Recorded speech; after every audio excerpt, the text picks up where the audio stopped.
Hey everybody, welcome to the Book Leads Impactful Books for Life and Leadership. I'm your series host and leadership performance coach, John Jaramillo. This podcast series is about getting to the books that have impacted the lives of the people in my network. So these are great leads that I'll be interviewing on these books. I want to know which book it was that's contributed the most or at least a lot to who they are, what they do, and the value they create. And the three types of books I'm covering for this series are books that my guests are telling me about that I haven't read, books that we've both read, whether we did it before this series or specifically for this series. And then the third category is books that my guests have published or written. In this particular episode, my guest will share a book that they found has provided a lot of insight and motivation for them, for him, to make changes in his life. For this episode, my guest is Greg Hammond. And Greg is a financial coach, author, and speaker who's on a mission to make a positive impact on people's lives. As Chief Executive Officer of Hammond, Iles Wealth Advisor and co-founder of Planned Giving Strategies, Greg leads a team of professional financial coaches that educates and empowers investors to think differently about money and inspires them to design the kind of life that they want to live. Greg speaks at national conventions, estate planning councils, religious and nonprofit organizations. Based on his book, You Can Do More That Matters, he's been invited to appear on radio shows across the country. Greg co hosts the Your Money, Your Purpose, a radio show and podcast hosted on ESPN Radio 79.9 FM, New Radio WPOP 1410 AM, 100.9 FM, just so you make sure to get it wherever you can, and the iHeartRadio app. He writes for the Streets Retirement Daily and has appeared on CNBC on the topic of succession planning, the Wall Street Journal on earning income while making a gift, and the Harvard Business Journal nonprofit notebook for planned giving. As a graduate of Miami University with a BA in accounting, Greg is a certified financial planner, professional, and a certified public accountant. And he's an avid golfer, runner. He lives in West Hartford with his wife. And he and I were just talking about just all the posts, everything that I just listed. I said, before we started that I was just always seeing what Greg was up to on social media, whether it was his role in Hammond Isles, hosting his podcast, which he and Scott were gracious enough to have me as a guest a couple months ago, or it may be even further back just because everything's kind of a blur. His volunteer work, his church work, his commitment to all these different organizations in the Hartford community. So I'm grateful that he does so much for everybody that's a citizen in this area and everybody that's getting that great message. So thank you, Greg, for sitting down with me with this conversation.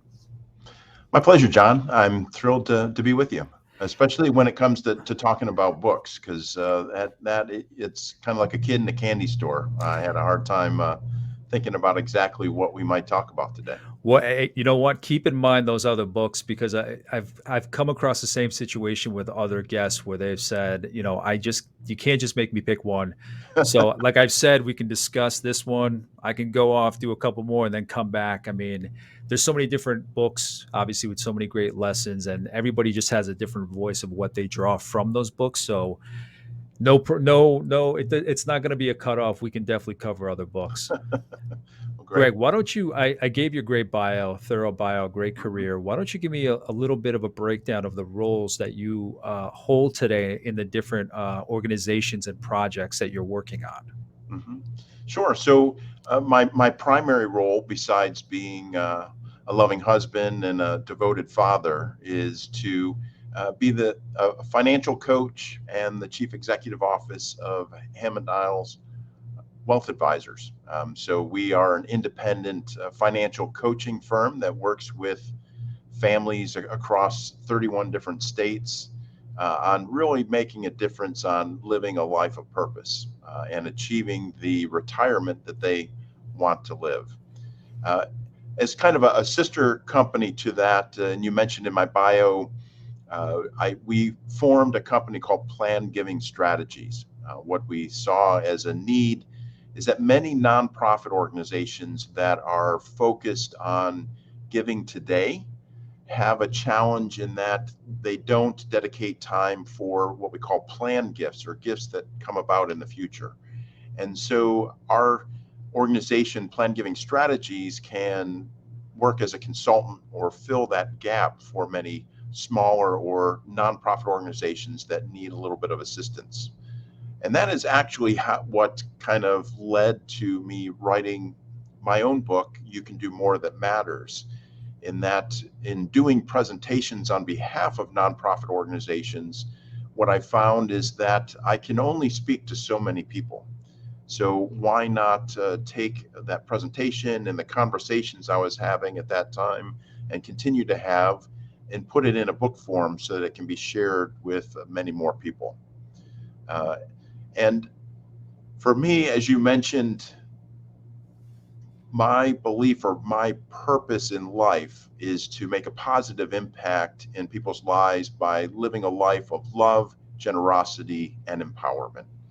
And so, one of the core beliefs and core values of Hammond Iles Wealth Advisors, as well as me individually, is that those that are more educated or informed tend to have more successful lives as well as more successful financial lives. And that's one of the reasons why, as a firm, we wholeheartedly believe in education and offer a lot of education alternatives, whether that's virtual online workshops or in-person events, or as you mentioned, our weekly radio show or podcast. We're dedicated to getting good information out to people so that they can live the life that they desire. So, Greg, how did you, if we could just back up, not even a little, a lot, where, first of all, how did you end up in the field where you are, um, in the financial field? And then, secondly, I'd be curious, what is it that, because I mean, you've met a lot of people in the financial field, right?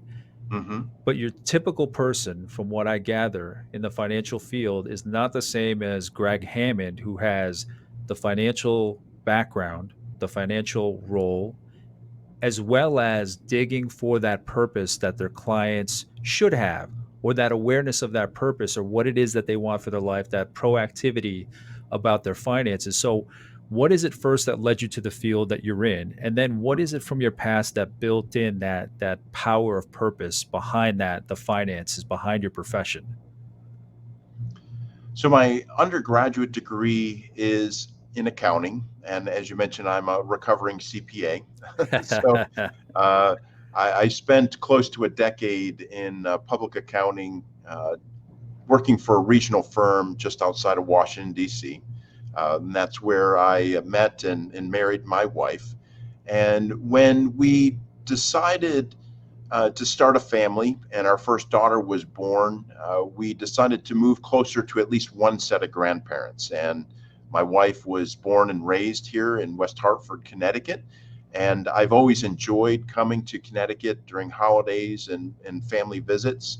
So we made the decision to move closer to at least one set of grandparents and make the move to Connecticut. And if just moving wasn't enough and finding a new job, I decided at the same time to make a career change.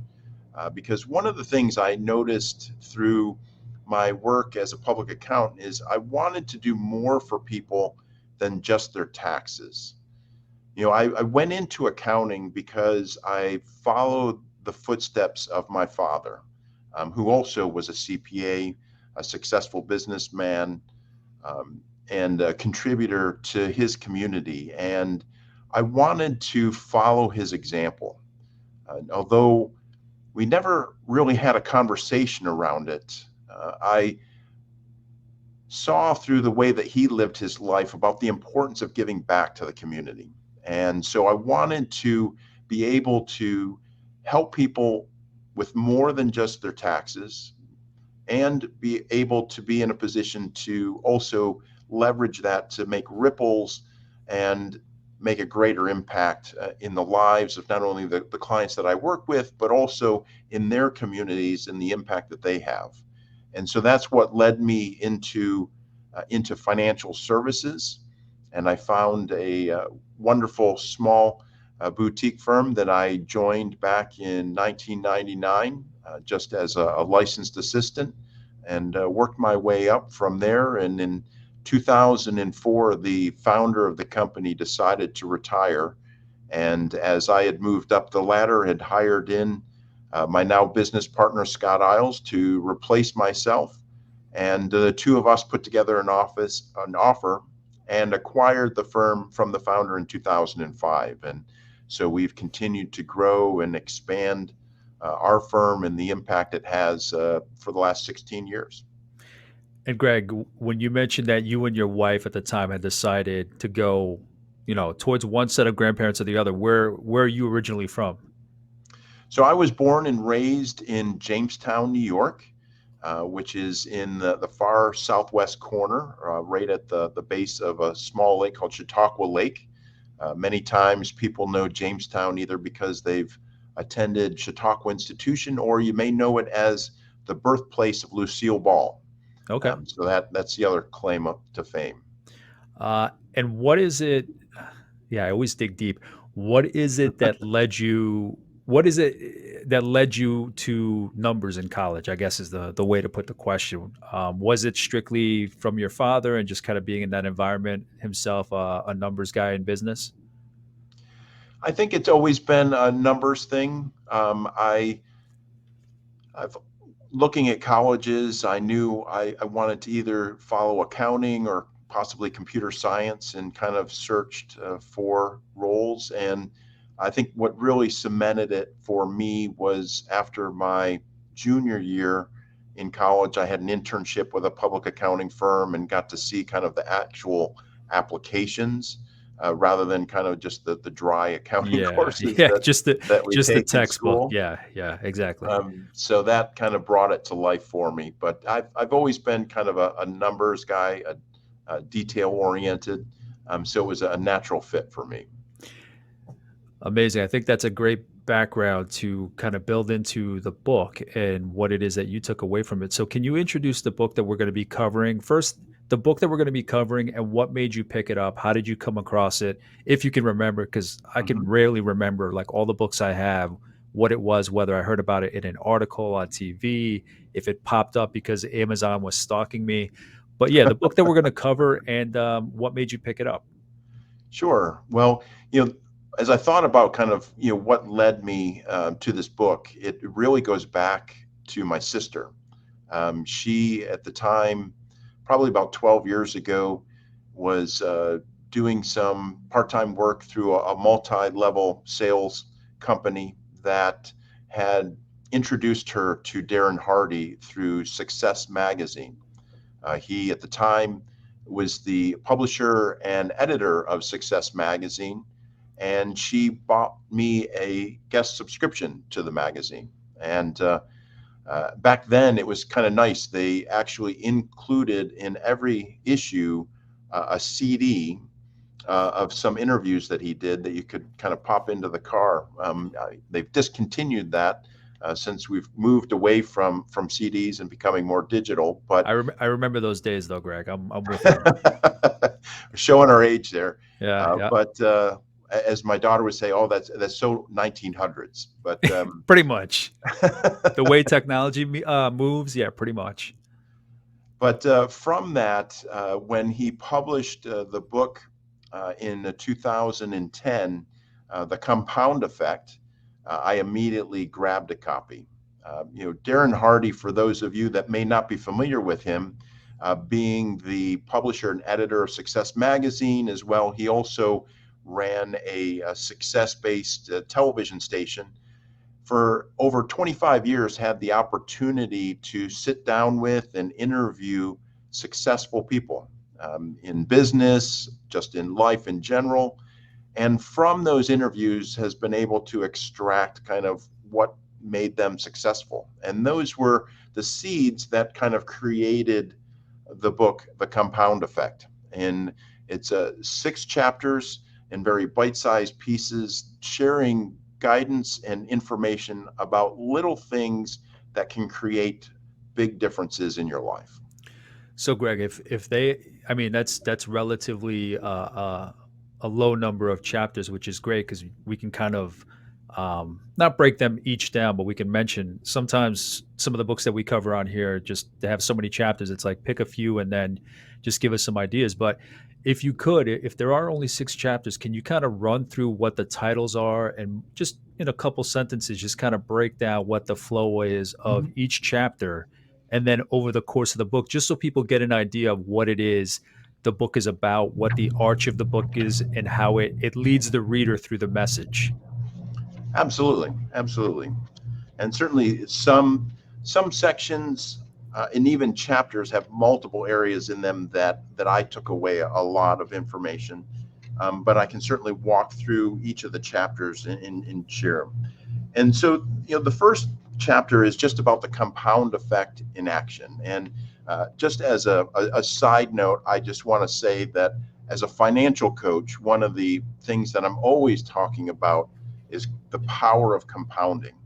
And so the nature of compounding, whether it's in your investments or whether it's in your habits and lifestyle, can have a tremendous impact. And it's one of the things as I talk, especially with younger investors, about the power of starting early. And one of the things in the book Darren Hardy talks about is compounding in different financial things in a couple of cases. And so that resonates with me tremendously. There's the first chapter, which is just about the compound effect in action, talking about compounding. He talks about an example of a magic penny. And I love this example. I use it time and time again. Is that if I were to offer you a magic penny that would double in value for the next 31 days for 1 month, or I would offer you $3 million, which would you take?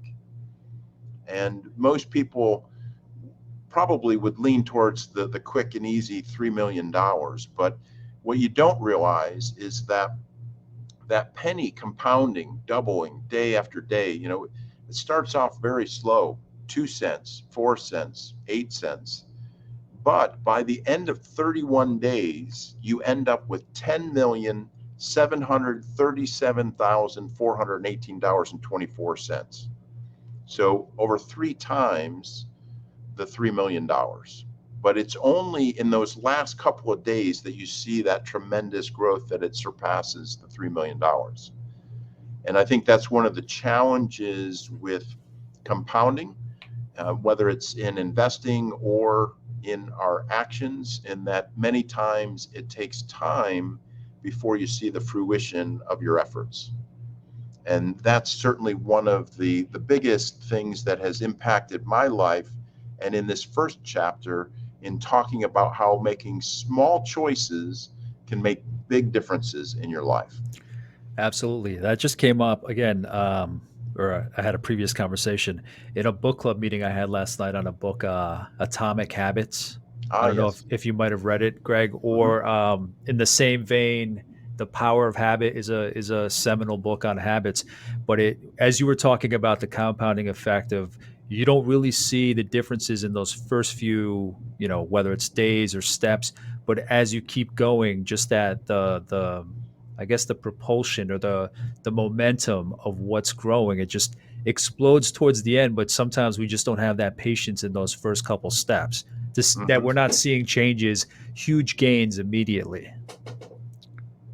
Correct. And I think a lot of times we think that changes have to be big in our lives, or that we have to make big changes. And one of the impacts in my life that I like to share when I'm talking about the compound effect is I sometimes say that this book may have saved my life.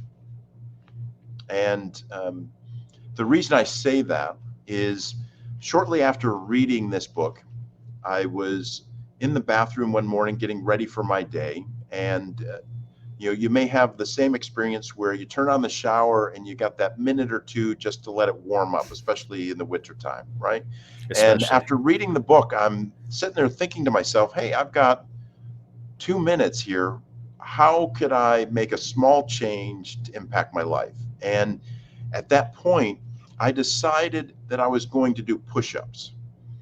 And so, that first day, I struggled to do maybe a couple of push-ups, but then staying with it day after day, got up to 5, then got up to 10.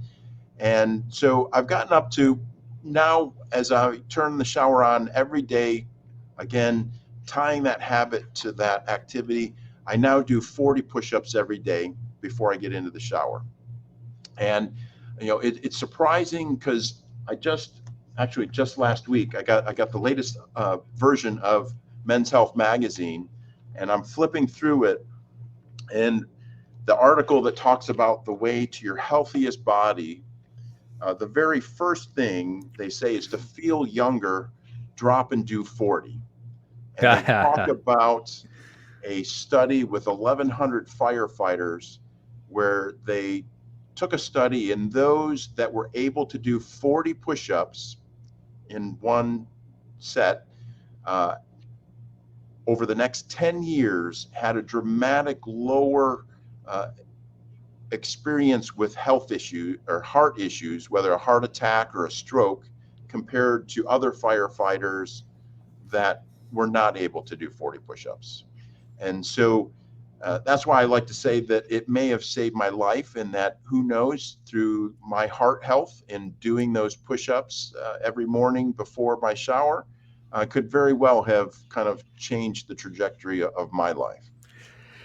It's so I mean, I have so many similar examples of things that you want to achieve, and it's just amazing the times that things have worked out. You're right. We don't have the patience. We want instant gratification. We want to see the results right away. But it's amazing the times where it did work out. It was just kind of chipping away at it little by little. And there's such a danger in being turned off because you don't see those instant gains, those huge changes right away. And I come across people, and myself in my past as well, people that I've talked to that they do give up on things that they want because they don't see those immediate changes right away. It's amazing how much people leave on the table because they don't see those instant gains. For instance, you with your one push up or your five, some people would have said, "Oh, I can only do one. I can only," and I'm not laughing at you, Greg. Believe me, I don't even know what the hell I can do.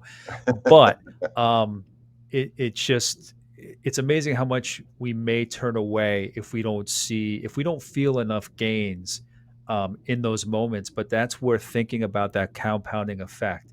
That as long as you're making those incremental changes, you can gain that momentum. So I think that's an amazing example you just gave. I might even have to try that because now we're coming into the colder months. So, yeah, I'll have to Absolutely. try that. Well, it's been proven by science, so I have that to back me up. But And that's a I've hell of a definitely sign. seen the impact of it. That's a huge sign that you went about doing it. And you referenced 40, and there it was to prove to you that even though it was just an exercise and kind of passing time to see where you could be effective, what you could do, or what you can make the most of your time with. That's such I don't know. I believe in signs from the universe. So the fact that you had an article that showed up that showed you just that is powerful. Mhm. So where does it go from there in terms of chapters? Sure. So the second chapter is about choices, and one of the things in life is the quote. You're born to look like your parents, but you die looking like your choices. Ooh, And you know, so in life, it's a series of choices, and your choices are not only the things that you do, but the things that you don't do. So not doing something is also a choice. And so it talks about those choices that we have in life in a daily situation. And unfortunately, many people, our subconscious makes most of our choices for us. We go through life just kind of drifting, following the things that become routine.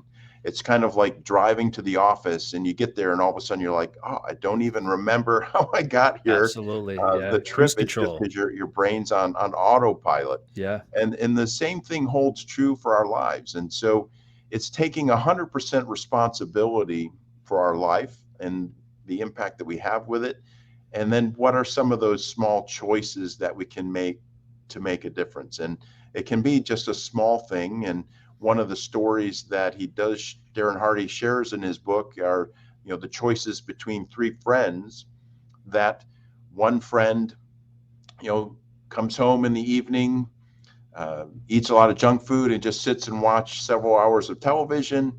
Another friend, does some moderate exercise and maintains, and another person, really focuses on eating healthily. Well, as we talked about the compound effect, over the first 18 months, you don't see much difference between the three friends, but just a few hundred calories a day over time builds up, and then that's when you all of a sudden start to see that compound effect. And so that's just one example, but whether it's our diet, our health, or just our relationships, or our financial future, it can all start by our choices. Yeah, Greg, and the full title of the book is The Compound Effect: Jumpstart Your Income, Your Life, Your Success. So so the examples, the way that he does his writing is just compound effect in general. And he applies it to income, he applies it to life. So it's not a financial book, but there are financial examples. Mhm. But then there's a lot of life examples as well. It's a good mix of everything. Yeah, it's a good mix of everything. And one of the other examples he shares when it comes to choices is the ability to kind of readjust. In that he talks about the example of a plane taking off from Los Angeles heading to New York. If it's only just a fraction of 1 degree off and the pilot never corrects the path of that plane could end 150 miles, away from its destination just by that small fraction of a change or choice. Yeah. So the same thing kind of plays true in our lives and the decisions that we make. Yeah, I grin only because that's one of the examples that the author makes in Atomic Habits, where he says, you may not think it makes a difference, but if you just change your behaviors 1% and it continues on, and he mentions that example of the pilot, that if they don't correct, but they started off just 1 degree off, when you follow that out, it plays out just as you said, where you can end up thousands of miles off course. So that's a great example, and it paints it so clearly. And one of the other things that I'll throw in from this chapter is that we all want to be healthy. We all want to live good lives, um, and we want to make some changes in the way that we live our lives. But it can be a challenge just through the busyness on making those challenges. And so one of the other things that I found very powerful um, in this book is his talk about the power of why. Because a lot of times when we set a goal of, okay, I want to lose 10 pounds, it's not only because I just want to be a little healthier or look better to myself, um, but really where the power comes from in making a powerful stand for that choice is by truly looking at the why. And the example that Darren Hardy shares in The Compound Effect is he talks about walking across a 6-inch wide plank for $20. If I were to put that plank across the floor and offer you, John, $20 to walk across it, it'd be a no brainer. Absolutely no brainer. But if I took that same plank and took it downtown and raised it up between two tall buildings that you're several stories off the ground, then that $20 doesn't quite hold that same motivation. Yeah. However, if I changed the situation and said that the building on the other side is on fire and that your children are over there, then who cares about the $20? I'm going to cross that plank to make sure that my children are safe.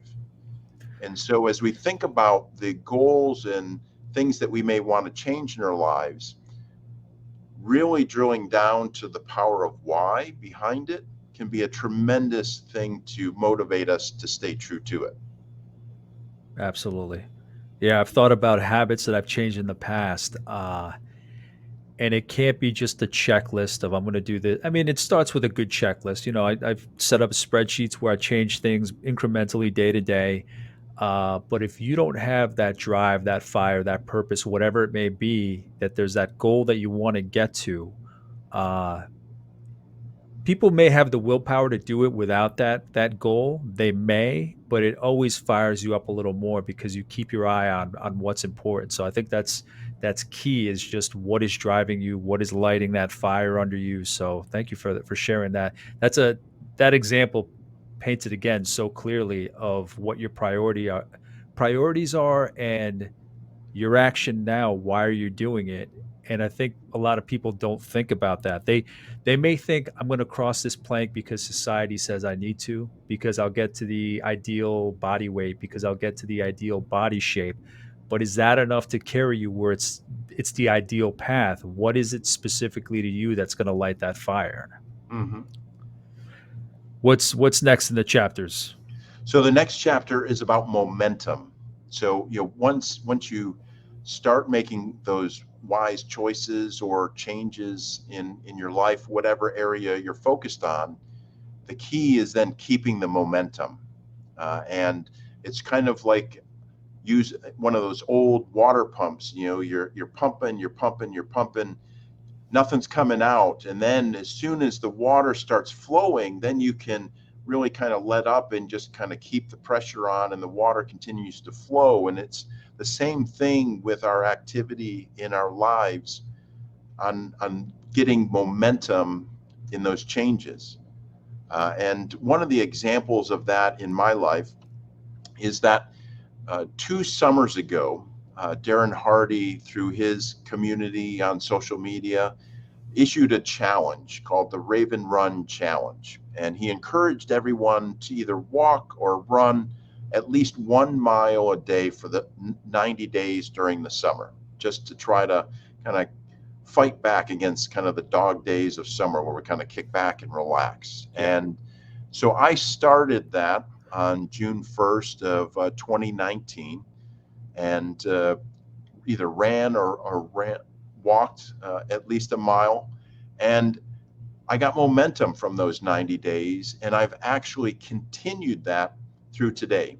So today will actually be day number 810 for me, that I've continued that momentum. And, sometimes it's one of those oh no moments. I realize it's 11 o'clock and I And haven't you got my haven't done your mile in. mile. Yeah, yeah, But yeah. I know from my house walking to the local post office and back, it's a mile round trip, that I can quickly throw on some clothes and shoes and go out the door and get my mile in. So no matter the weather, I've been able to stay true to that. And it's partly kind of that momentum. Now I've got 810 days under my belt. The last thing I want to do is break that chain, you know?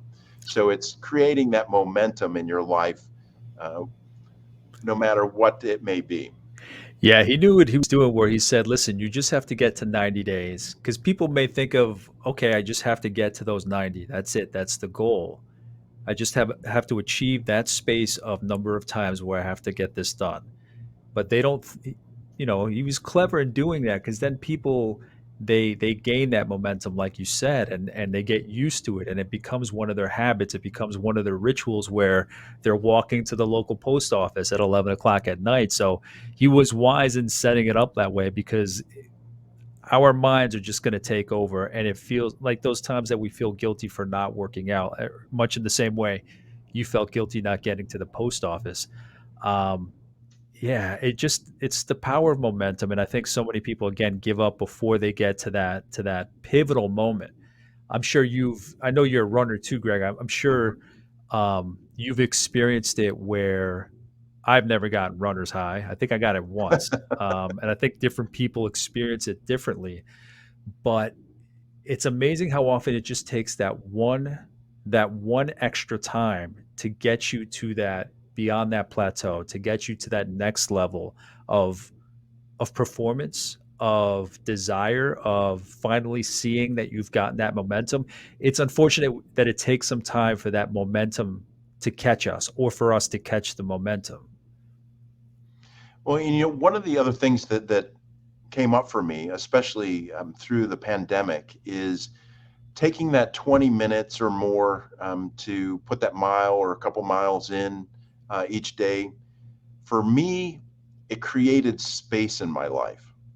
So, whether I'm running or walking, many times I'm listening to a book, still hooked on more books or a podcast like yours. And but it also many times I just don't listen to anything. I just go out there to let myself be and have some peace and quiet, allowing me to kind of decompress from the day or just have some space to think about things. And I would highly recommend it for anyone, whether you see it as a challenge or not. But creating some space for yourself on a daily basis, whether it's meditating or going for a walk, can be a tremendous asset to you. Yeah, I think so many people forget about that part where they think that being productive means that you have to be doing something. They think that being efficient with your energy means you have to be performing with that energy, and they forget about that recharge. And it's not just a recharge of being separate from other people, but also from your social media, from the attention you may give something, whether it is because you've said so yourself that sometimes you do it in silence, just because you're taking time where you don't necessarily need to focus on something. So it's not listening to a book, it's not listening to a podcast, but there's something to be said about going back to zero, where it's just kind of Mhm. silence. You're there with yourself, you have your solo time and rebuilding from there. Yeah, I think the combination of movement and nature for me creates my most creative self. It's when I have the opportunity to think and be creative. And if you don't create the space for that, then I think many people are living lives with less creativity and that they could. Have you noticed for yourself? I mean, I'm making my own assumptions that I have the answer, but did you, once you started practicing specifically when you would take that solo time of just quiet, not really listening to anything, and once you gained that appreciation you just shared with us, did you see your performance in other areas pick up, enhance, evolve because of that solo time that you would have? Absolutely. I mean, there have been, whether it's ideas for our radio show or podcast or trying to think about uh, just some general thoughts to share through social media and through the other content that I'm always working on creating. It's always a blessing to have that time and to think. So what do we have in the chapters after momentum? So after momentum, we talk about influences, and this is something that I talk a lot about when it comes to your financial health. Is that the people and the information that you allow into your life can have a huge influence on you. Um, Jim Rohn, one of the mentors to Darren Hardy, used to say that your income will be a direct reflection of the five people that you surround yourself with. And I believe that's true. And Darren Hardy talks about it in the compound effect, that it's true across all your life, all your facets, whether it's having successful relationships. If you surround yourself with people that have been successful in relationships, you're going to kind of have some of that rub off on you. If you surround yourself with people that exercise or uh, on a regular basis, you'll probably find yourself exercising with them or uh, whatever it may be. You're going to be influenced by the people around you, as well as the information that you let into your life. And it's amazing when you read books like this, you can go back into your own life, you know, from as far back as you can remember, maybe starting as a teenager when you were really developing relationships, and you can probably prove that point just based on the people that were in your life at that time and what you were doing. Do you think, have you found that in Mm. your own life when you go back, you say, okay, this time where I wasn't as productive as I should have been or wasn't achieving what I wanted, maybe I wasn't with the right mix of people or whatever your environment, did you find that in your own life? Absolutely. And it's interesting. I like to share a story of my business partner Scott Iles, in that he used to listen to talk radio coming into the office in the morning, and he would find out by the time he got here he was really angry. Oh He'd come yeah. in, he's angry, because that's kind of what they use in talk radio a lot of times, to kind of get you to listen and keep you in tune. And you know, the same thing goes for the majority of news programs, is that they use fear. And that Yeah. one of the things that our brain is always looking for is to preserve and have our own self survival. And so they can tap into that through fear. And uh, some people feel anxious or concerned about the future, but yet they leave the news on all the time in the background and wonder why they feel that way. So we can take a look at what are the news sources and the information that we're allowing into our brain and into our lives, not only people, but also that information that can influence us. Yeah, I grin only because a friend of mine had sent a meme that said something like, "I turned off the news, it was too stressful, so I turned on a good murder mystery."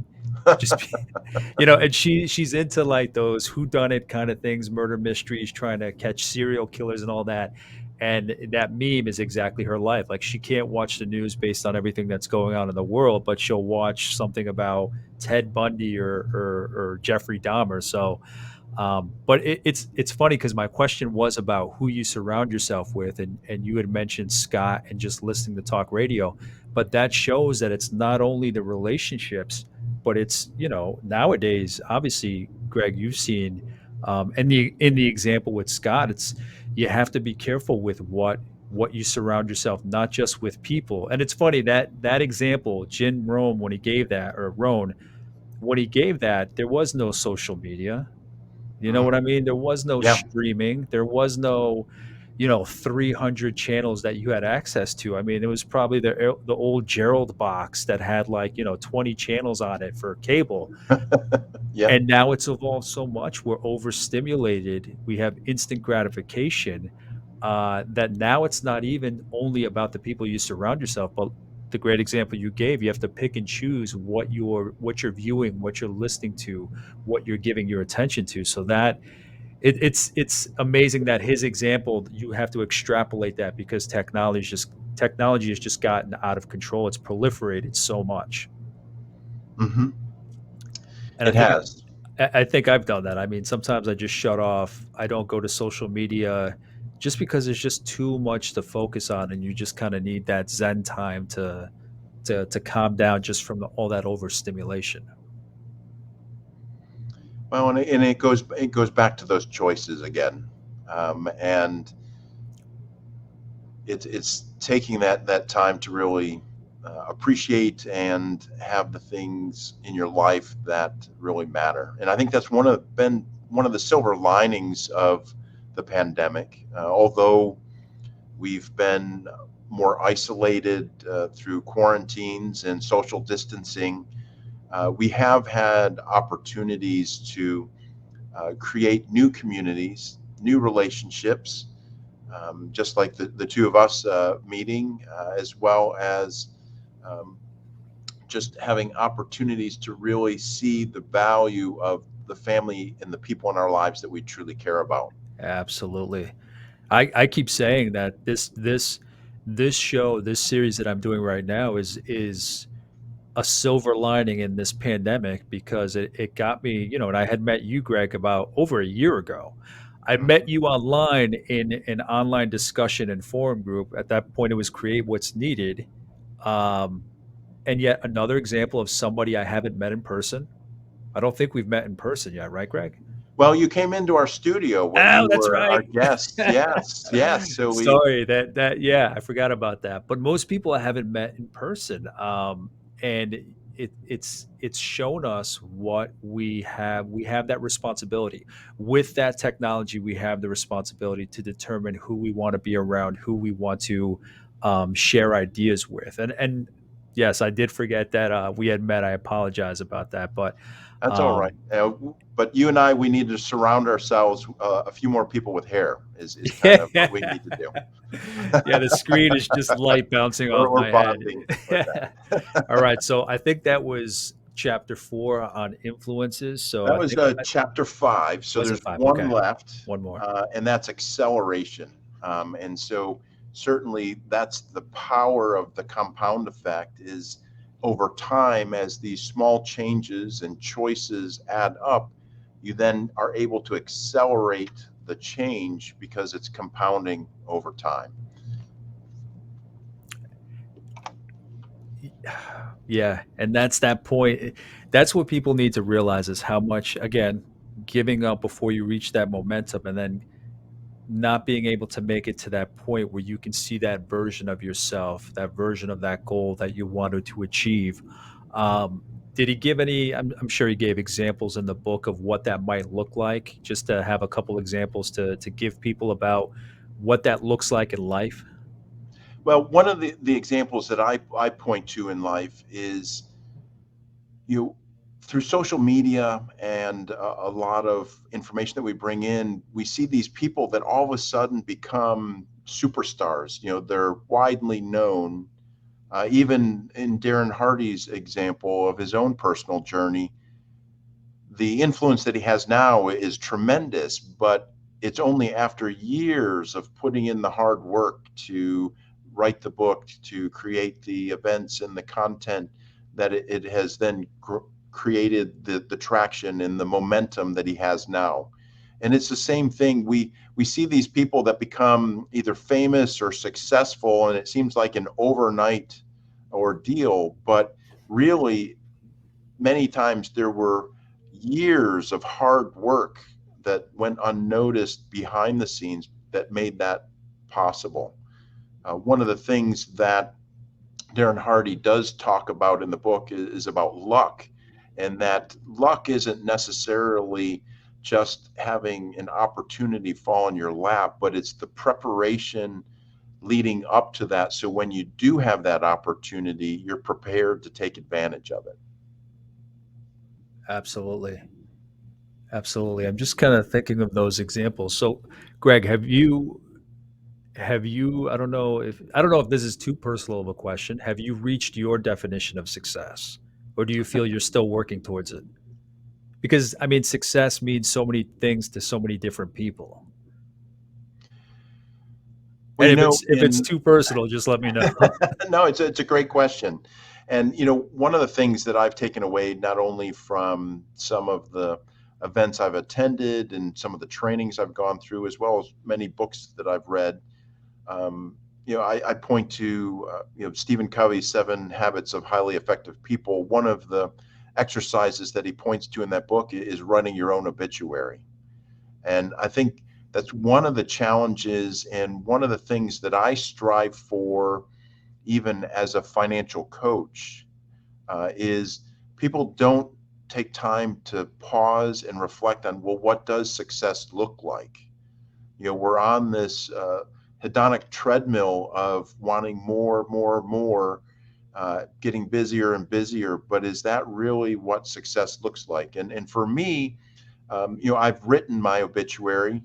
I've read it, and I actually have a recording of it that I can listen to. And I'm happy to say that yes, I would consider myself having a successful life by the people that I love and I've influenced in my life at this point. Certainly, I think that it's always a moving uh, goalpost, in that I'm always striving to do more, like Yeah, everybody else, yeah. have a greater influence and a bigger impact, and impact more lives. But if I were to die today, I would die a happy man, feeling that I did leave the world a better place from being here. Amazing. So when you say your obituary was recorded, you recorded it yourself or somebody else? Um, Actually, You this know, is going to again, you sound know what? I is going never to thought sound I'd ask a somebody. So little your morbid. recorded I went obituary. through some training uh, several years ago, called to become a true wealth consultant. Okay. because I believe that your wealth is more than just your financial picture. There's actually three dimensions: your social impact as well as your personal impact. But part of the training and going through that is that we wrote our obituary, and they actually rented a casket. And I know this kind of sounds a little freaky, and it was. And you Doesn't even actually phase laid me. down in it while somebody read your obituary. Huh. So you talk about a powerful experience. It's a little weird, and certainly Wow. not everybody did that. But when uh, the person leading the workshop read my obituary, it was recorded.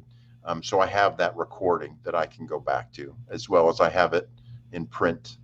And certainly, it's an ever-changing document. Yeah. I Um, mean, it's so, probably so much different now than it was then. mhm. And you got in the casket. I did. I did. I I think did. that's an amazing exercise because, like anything else, not that death is a goal, but when we picture some point in the future, because we've talked about how would we want to be remembered at the end of our lives, what do we want to be remembered for?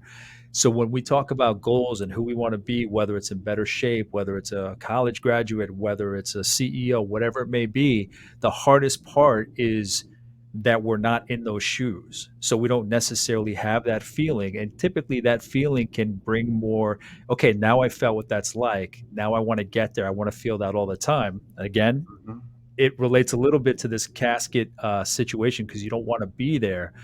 But how often can we really say, you always say, when I'm on my deathbed, I want to look back and think about whatever it may be that I wanted to accomplish.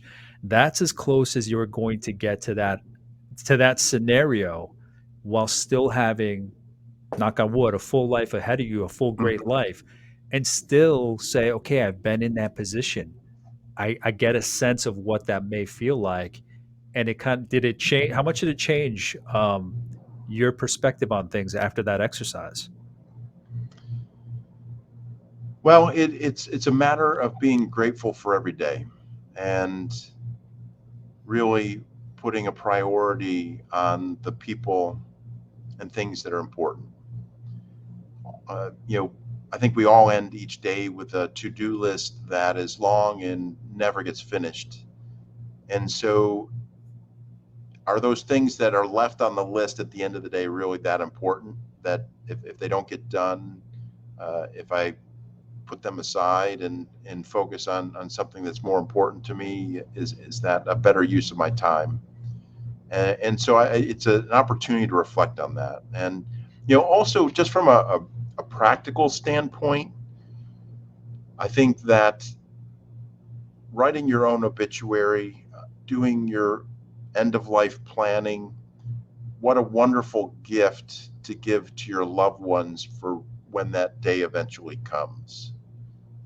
Because you know, unfortunately, in my role, I see families all the time that are dealing with the death of a loved one, and many times you're grieving for that loss, but yet you're required to make all these decisions around, what should be in the obituary, what do they want the celebration of their life to look like, and so taking some time to think about that can not only be productive for yourself on kind of creating what does success look like and what do I want to point towards and live into, who do I want my person to become, but it also has a practical aspect of providing um, a legacy to those after you're gone. Absolutely. I think that's so key and so important. Um, so, Greg, you've given some examples, the push ups. I think the push ups was after you had read the book, was it?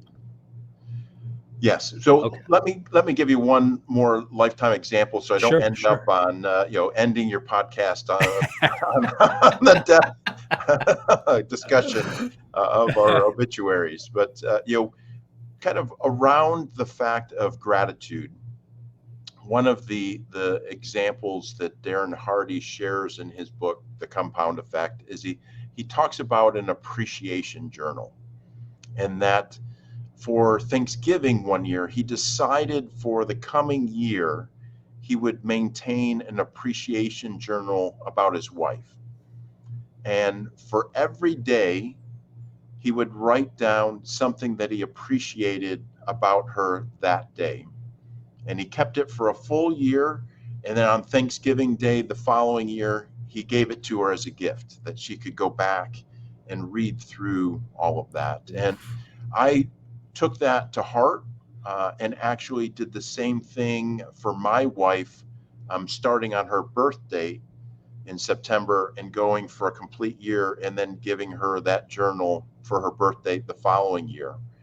And there are, a couple of things that immediately you benefit from doing that. One is certainly the gift at the end. The person truly, whether it's your spouse, a friend, a family member, whoever it may be, truly gets to benefit from fully feeling and understanding your appreciation and love that you have for them. But the other thing that it does tremendously for any relationship, especially with a married couple, is that it then also trains you, again, these small choices on a daily basis to look for the things to appreciate rather than the things to criticize or to point to. And so it changes your complete perspective in that relationship to focus on the positive. And that has been absolutely a fantastic thing that I try to continue on a daily basis, whether I'm maintaining a journal or not, but to focus always on the things you appreciate people, and then make sure you share it with them. Yeah, I think so often it's easy for us to gravitate towards or be impacted more by the negative that we don't take the time to look at the positive.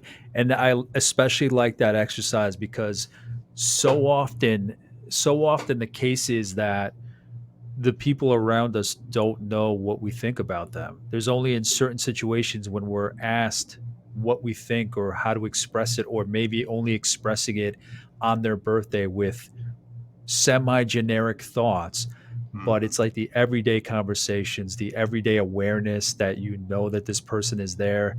I think too often we don't know what people are thinking about us. We're just making assumptions. So it's nice Mm-hmm. to see a confirmation of where you stand in someone's heart in their life, whatever the relationship may be. So I think that's a beautiful gesture that I might have to hijack for myself, Greg. I'm not gonna I'm not gonna lie.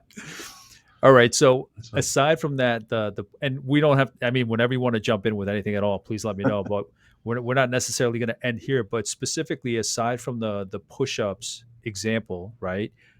mm-hmm. What are some other specifics that you took away? Obviously, the journal as well. I mean, you've given great examples, but if there's any others that you want to mention about specific actions you took after reading this book, whether it's your life, your leadership, your work overall, any you want to share, I mean, you gave some great examples, but if there's anything you want to share, that'd be great.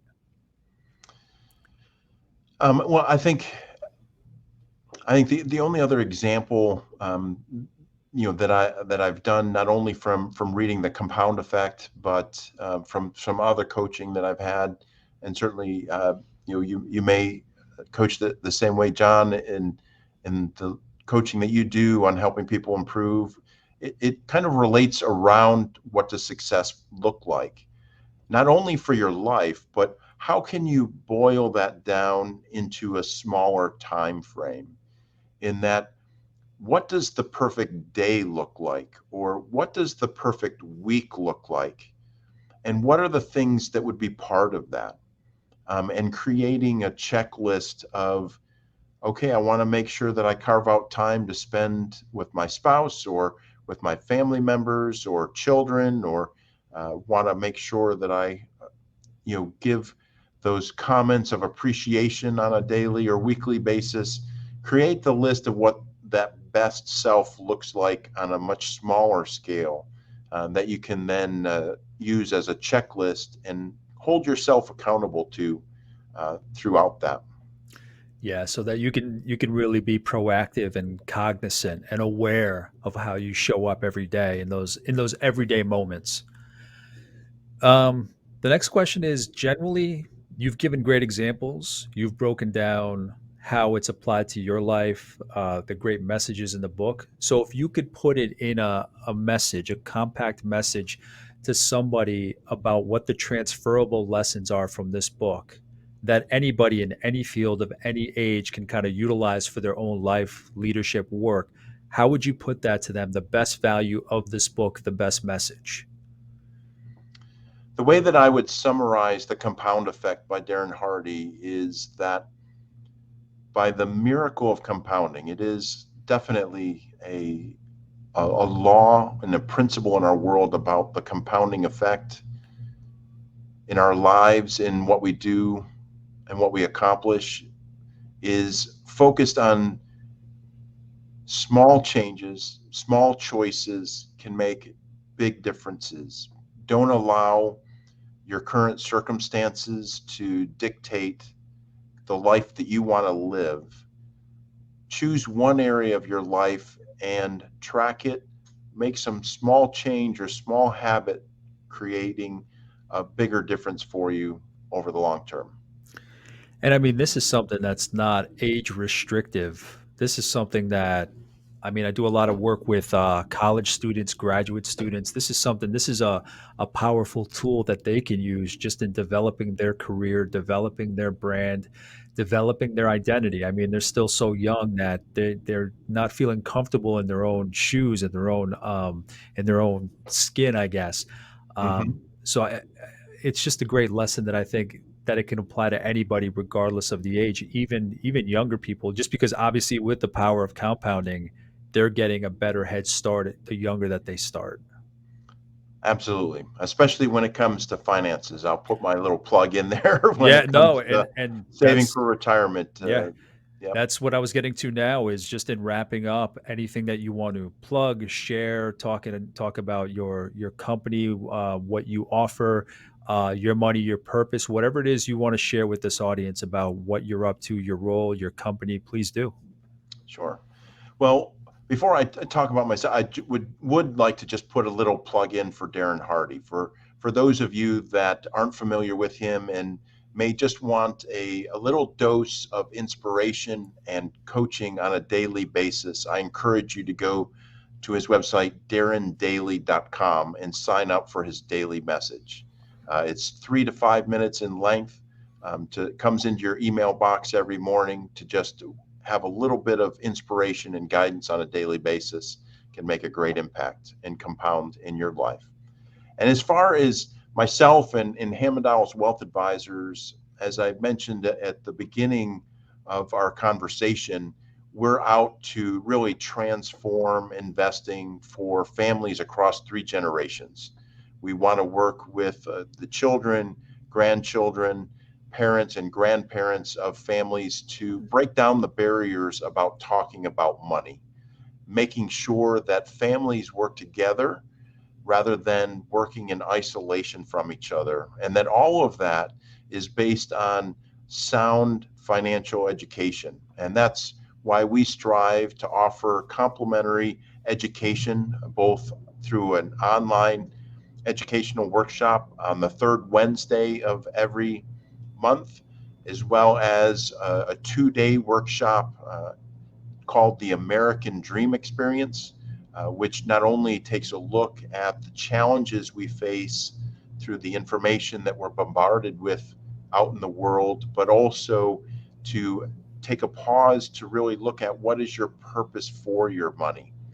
So I encourage you to go to our website, which is hiwealth.com, and it'll have all the topics and dates of our upcoming online workshops.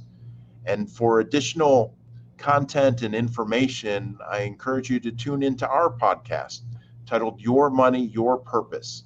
And it's available weekly in the Hartford, Connecticut area on ESPN Radio and WPOP.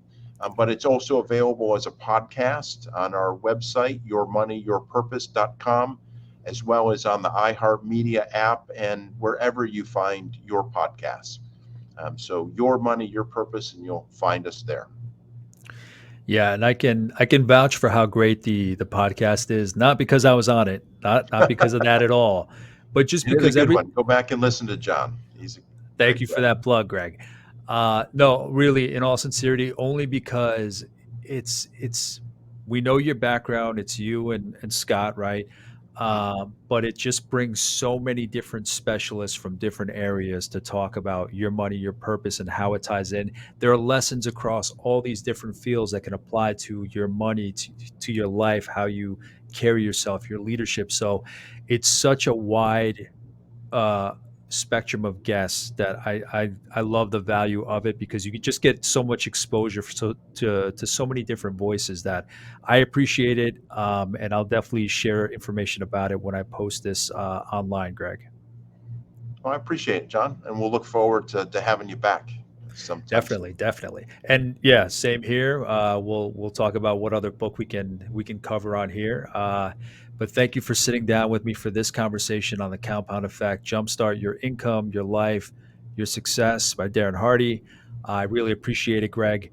If there's anything that I might have missed, something that I should have covered, something that I should have asked, Greg, and because I put him on the spot, but if there's anything that I might have missed that you're curious about, just reach out to me.